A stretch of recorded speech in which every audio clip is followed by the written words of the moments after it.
Many of you all know this, but it is worth mentioning. Race is a social construct, but racism is real. In fact, Black people face racism every day in many ways that we take for granted, including experiencing unfair and unjust treatment by employers, judges, teachers, doctors, lawmakers, voters, and police.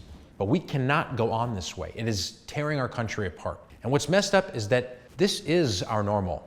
Trump and friends have lit a fire under the collective asses of disgruntled white people, the ones that feel like they're losing their America. We as white people must take accountability and do something about it. It is our work too. Yes, it is hard.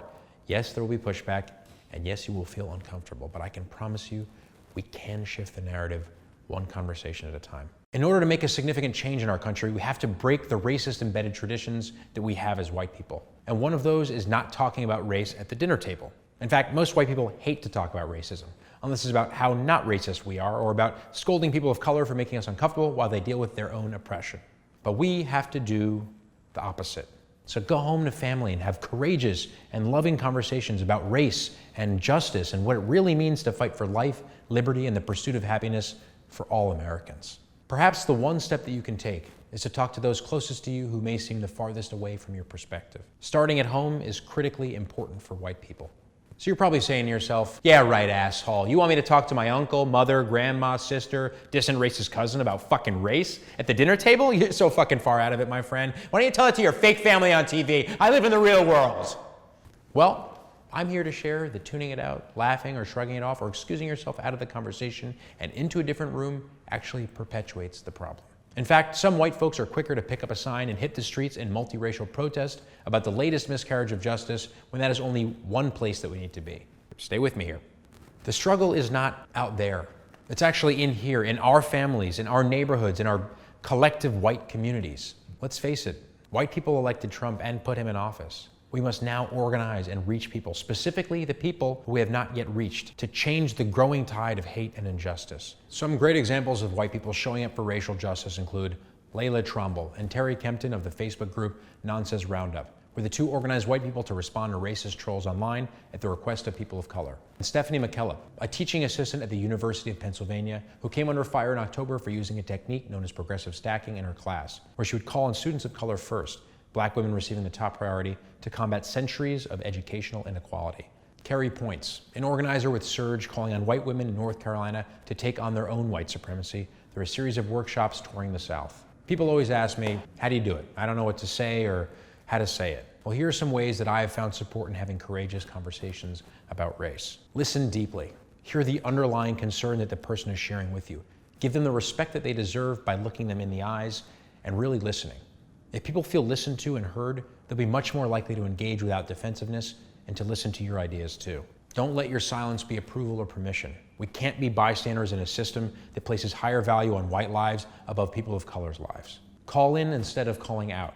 White people sometimes shame other white people. Calling your white family member a racist is often a surefire way to make sure that the conversation gets shut down or that it blows up. It's better to highlight specific behaviors or thoughts and how they can detrimentally affect people of color without labeling the other person. The goal of the conversation shouldn't be to prove that we're better, smarter, downer, or more conscious. Look, we're all at different stages in this journey with more to learn. Extend the same compassion to them that you would hope that someone would give to you. Find a stopping point. It is unlikely that you are going to completely change someone's mind all at once. If you find a point of mutual agreement, chalk that up as a win, and you can continue the conversation at another time.